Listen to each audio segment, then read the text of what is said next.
So, you think you can make it in the world of Constructor? Your predecessor was not up to the job. You think you can cope with the demands of the city council and the mob, let alone those annoying tenants? I'll get it in the neck if I don't explain some of the basics to you. Your ever-important cursor is controlled using the left stick. You can push-scroll the map by moving to the sides of the screen. Well, there's no flies on you, are there? You can move the camera view around using the right stick on its own. Why don't you have a look around now? You can zoom right out by holding R2 and pulling down on the right stick. Well done. You're not as daft as you look. You can zoom back in by holding R2 and pushing up on the right stick. This is your HQ, centre of all things important. You'd best protect it like it was one of your own. If this burns down, it'll be curtains for you, but don't worry, we'll dig you a nice grave in the yard. Rather than standing around picking your nose, let's get going by selecting this geezer. Point your cursor at his feet and press the X button. This is your foreman. You'll need him to build your property empire. He will instruct his own work team to do all the hard graft for you, whilst he files the risk assessments. You can move him around by pointing where you want him to move to and pressing square. Righto. And here they come. Your workers have finally got out of bed to do some hard graft. Send your foreman to the beacon we've just placed outside the HQ entrance by pointing and pressing the square button. His work team will always tag along. Righto.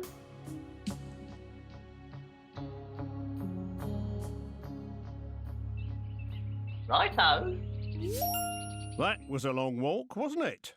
Every foreman can have a work group of up to 5 workers. If you have a full group, they'll be far more efficient. So you'd better add 2 more workers to this guy's team. Select the flashing Work Team button and make the group up to 5 workers.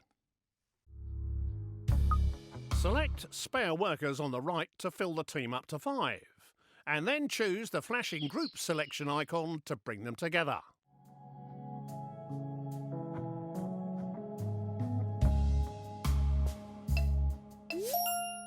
Righto. Great job! You're getting the idea with these flashing icons. Now let's exit this screen. Right, enough of all this poncing about. Time to do some building.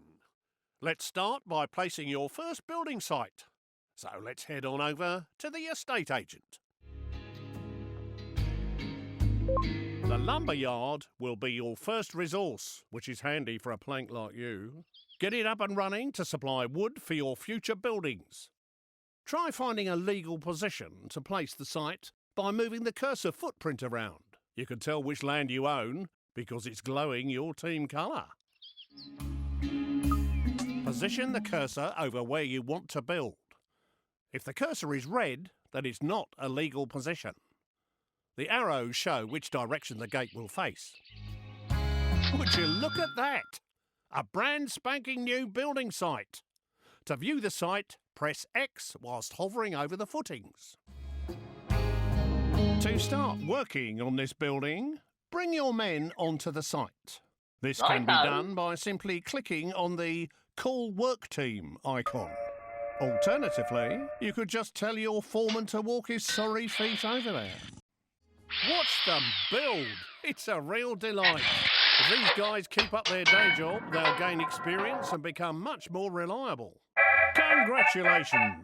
You have finished your first lumber yard. To restock it, move a work team into the building. The lumber yard will be your source of wood for years to come. Press X whilst hovering over the building foundations, or click the new icon that's appeared on the left-hand side of the screen. To speed up wood production, you can call a second team into the building.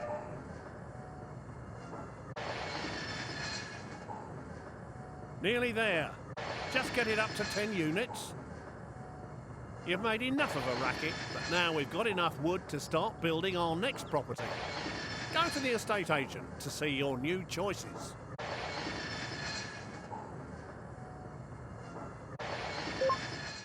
There are now more choices of buildings you can create. Click on the Homes icon to see what's new.